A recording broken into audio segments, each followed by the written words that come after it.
Hello everybody and welcome to Moviegoer. Hello? Hello there. Who is this? What's your favorite scary movie? Oh man, that's hard. Alright, fuck! Now, are you ready to get butchered? I see you. No, you don't. Yes, I can see you right there. How about now? I can still see you. Now? Now, do me a favor and take that stupid mask off, Paul. Who's Paul? Take the mask off, Paul. I really thought I could murder you. I had this whole thing planned. It's okay, dude. You'll murder someone someday. Intro. Hey everybody, and welcome to Moviegoer. I'm Max Forrest, I'm Paul Ilgi. and today we're going to be reviewing not Scream, not Scream 2, not Scream 3, not Scream 4, not Scream 5, but Scream 6. So, without ado, our reviews. Scream 6, directed by Tyler Gillette, Matt Bettinelli-Alpin, and starring Jenna Ortega and a bunch of no-names. Let's roll the trailer. This isn't like any other ghost face. You want me. So let's finish this.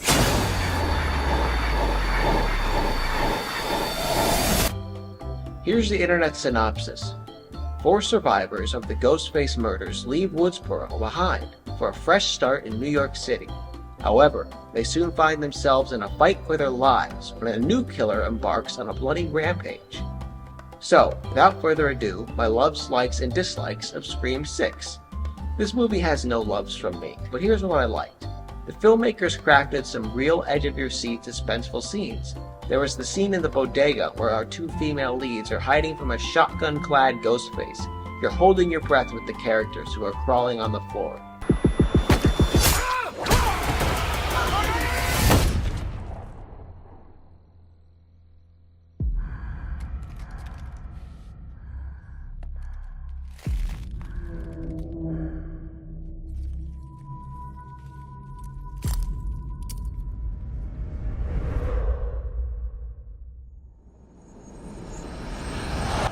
One could compare it to the classic scene in Jurassic Park where the kids are hiding from the velociraptors in the kitchen. Obviously, Jurassic Park did it better. Again, Gillette and Alpin really know how to craft suspenseful scenes. It's Halloween and a lot of people have the Ghostface outfit on. One of our leading ladies is on the subway. There are multiple Ghostfaces on the subway too. The lights keep turning off and on, turning off and then on. We're guessing who the real Ghostface is, and every time the lights go out, we're anticipating a stab in the stomach.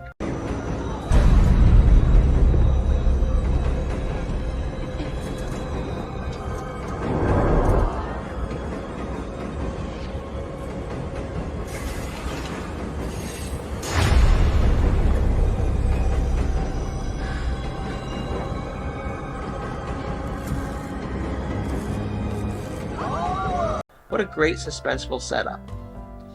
Hopefully, instead of giving too much away, I've given you some positives to make you go see the movie. I could go into more scenes, but I don't want to give too much away.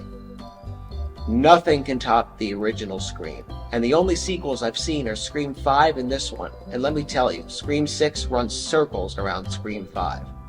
So, I enjoyed the suspense. Now, if you're into gore and stabby stuff, this will appeal to you. I'm not personally, but I don't put down those who love gore. We've seen how well those Terrifier movies have done.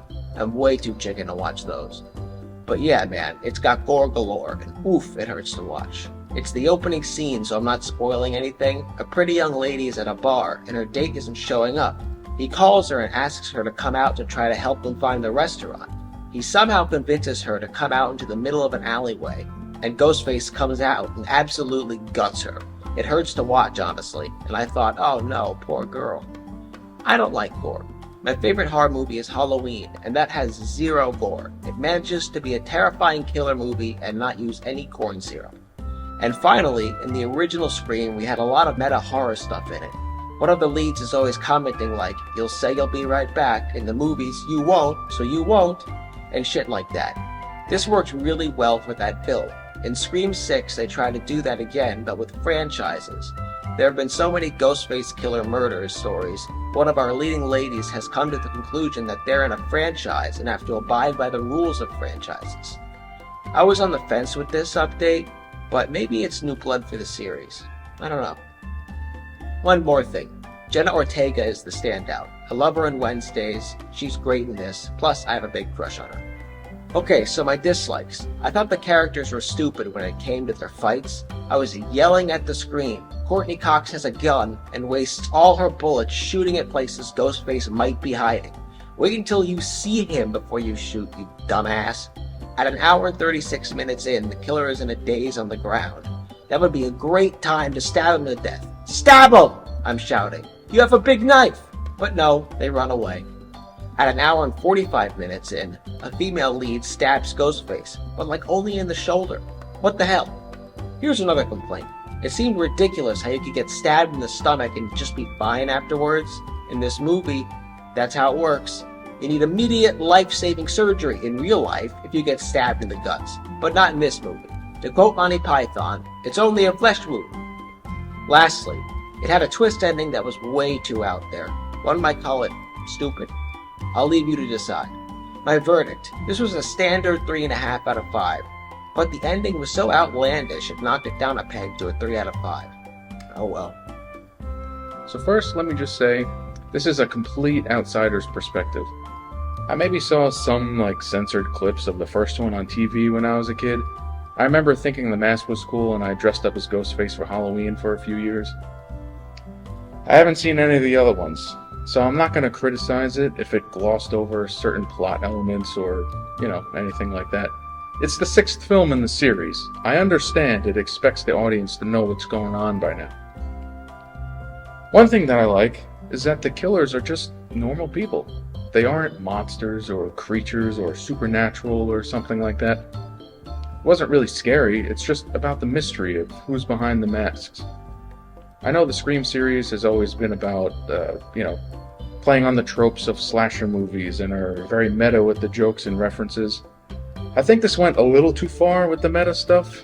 The scene in the park was pretty cringy when the one girl was explaining how franchises work and, explaining legacy characters. Maybe I was just bothered because I was reminded how awful Luke Skywalker was treated. But anyway, story-wise, it was fine. I pretty much figured what was going on. I think it was clear enough with the context there, where I wasn't lost. The characters weren't complete idiots, but they weren't the smartest either. I always thought it was stupid when the characters have the drop on the villain, and they announce their presence before hitting him or shooting him, giving him time to react. Like, dude, just hit him, or shoot him. Don't waste time while you're trying to save your friend who's currently being attacked. But what I really have a strong opinion about is the look of the film. This came out in theaters, right? It doesn't look like it. It has that bland, straight-to-streaming feel. I really can't stand this modern trend of horror movies looking so clean and soft. The color grade was very gray, which I can understand. It's not supposed to be, bright and colorful. But the lighting and cinematography was very dull. I know something like this didn't need any crazy camera work, and that's fine. I get it. It was shot fine. I just don't like soft, even lighting for something like this. When I think of a slasher movie, I think of hard, dramatic lighting, gritty and rough or dirty, obscuring the killers in darkness, shaping the light to direct the audience's attention. The opening scene had a tiny bit of this in the alleyway. I was expecting the rest of the movie to look like that. Like I said, I haven't seen the others, so maybe this is kind of, that kind of even exposure and soft lighting is the style of the series, or at least the style of the recent sequels. I just don't really agree with that kind of look. I have to mention, though, the practical effects. The makeup and blood effects were pretty good. Nothing wild, but it helped really sell the ferociousness of the stabbings. Still kept it tasteful, not too over the top. Overall, it's fine. I know I'm not the target here, but from an outsider looking in, it's not bad. Straightforward slasher movie, it's very self-aware. The ending kind of hits the nail on the head a little too hard, but, whatever. Maybe someday I'll check out the rest. Middle of the road for me, I'll say 3 out of 5. Oh, and by the way, the logo is pretty cool. The Roman numeral 6 and the M, very good graphic design. Cool. That's it. All right. Scream discussion. Yeah. So you said you saw the other ones. This one's better than the fifth one, Scream 5.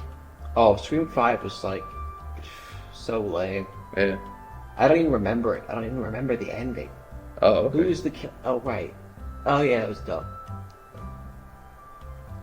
There's not a lot to talk about. I mean, we covered. Yeah, I mean, we pretty much agreed on everything. Like, independently, our reviews kind of hit the same points. And we also. I said I was on the fence about it. Yeah. You said you just didn't like it. That girl in the park who's explaining how franchises work and how Yeah. a franchise. Too far-fetched. The first movie was just like, ooh, don't say I'll be right back. Yeah. Where this is just like stretching it to the point where it jumped the shark. Yeah. Jumped the shark. It's like it felt very try hard. It felt like it was trying way too hard to play on that joke. Yeah, to keep things meta. Yeah. I thought that, like I said, I thought that they had some good suspenseful stuff. Scream 5 had none of that. It was just so whatevs. Yeah. That would be a 2.5 out of 5. That one's a 2.5. This one I figured, it was just kind of like middle of the road for me because I'm not really a fan of Scream. But what's weird is like this one I think was good enough where it kind of makes me want to watch the first one. Here's a funny story. Me and my friends tried to sneak into. We were young. We were like 13.